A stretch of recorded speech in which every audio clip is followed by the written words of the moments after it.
L'acide désoxyribonucléique est une version variable d'un même gène, c'est-à-dire dérivé varie en principe qui détermine les vivants la fin de cet organisme. C'est quoi la génétique et pourquoi est-ce qu'ici au Saguenay-Lac-Saint-Jean, il y a 5 maladies héréditaires récessives plus présentes en région qu'ailleurs au Québec?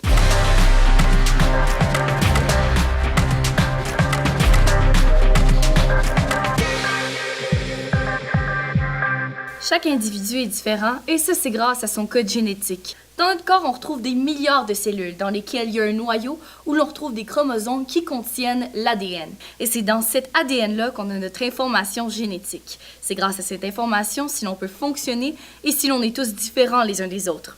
Pour faire un bébé, on a besoin de 2 gamètes. Un gamète femelle, soit l'ovule, et un gamète mâle, soit le spermatozoïde. Chaque gamète contient 23 chromosomes pour former les 23 paires de chromosomes qui contiendront toute l'information génétique de l'enfant. Dans le cas des maladies héréditaires, pour qu'un enfant soit atteint par la maladie, il faut que 1 ou 2 de ses parents lui transmettent le gène porteur. Il y a justement 2 types de maladies héréditaires, soit la récessive et la dominante. Si on a une maladie qui est dominante, ça veut dire que ça va prendre juste une copie pour que l'enfant soit atteint de la maladie. Si on a une maladie qui est récessive, à ce moment-là, ça va prendre 2 copies. Une copie de la mère, puis par un mauvais hasard, bien, le père aurait eu le même défaut génétique au même endroit dans son génome, puis ce serait la gamète qui transporte ce défaut-là qui fusionnerait avec celle de la mère. Les 5 maladies héréditaires récessives les plus présentes au Saguenay-Lac-Saint-Jean sont l'acidose lactique, l'ataxie spastique de Charlevoix-Saguenay, la fibrose kystique, la neuropathie sensitivo-motrice avec ou sans agénésie du corps calleux et la tyrosinémie.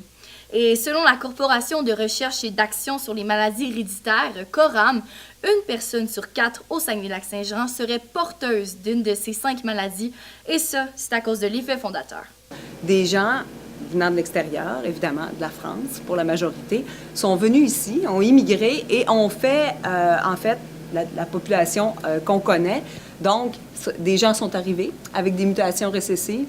Ils ont eu des grandes familles, donc il y a eu un effet multiplicateur de ces mutations-là. Si on fait le calcul, si 2 parents sont porteurs de la même maladie héréditaire récessive, leur enfant aura une chance sur 4 d'être atteint par la maladie, une chance sur 2 d'être porteur et seulement une chance sur 4 de n'être ni porteur ni atteint. Heureusement, grâce au Centre intégré universitaire de santé et de services sociaux du Saguenay-Lac-Saint-Jean, des tests sont disponibles pour 4 des 5 maladies héréditaires récessives plus présentes en région pour détecter si l'on est porteur ou non de l'une de ces maladies. On s'en va voir ça. Comme le montre la photo ci-contre, coller une étiquette. Catherine et Rodrigo ont commandé une trousse du CIUS sur le site Internet du ministère de la Santé pour découvrir si Catherine est porteuse ou non de l'une des 4 maladies héréditaires récessives plus présentes en région. La trousse qui est accessible là, sur Internet, donc ça consiste en 2 cotons-tiges. On frotte un coton-tige à l'intérieur de chaque joue. Et puis, il y a de l'ADN qui va être extrait de ces cellules buccales-là. Ça va être analysé dans le laboratoire ici à l'hôpital de Chicoutimi. Une fois la trousse complétée, Catherine envoie son échantillon au laboratoire de l'hôpital de Chicoutimi qui analyse plusieurs échantillons tous les jours pour de nombreuses familles de la région. C'est d'offrir une information de qualité aux parents qui soit attendent un enfant ou qui ont un projet familial et qui désirent prendre une décision éclairée sur leur projet familial. Avec la science, une autre porte de décision s'ouvre aux résidents de la région quant à leur avenir et à celui de leur futur enfant.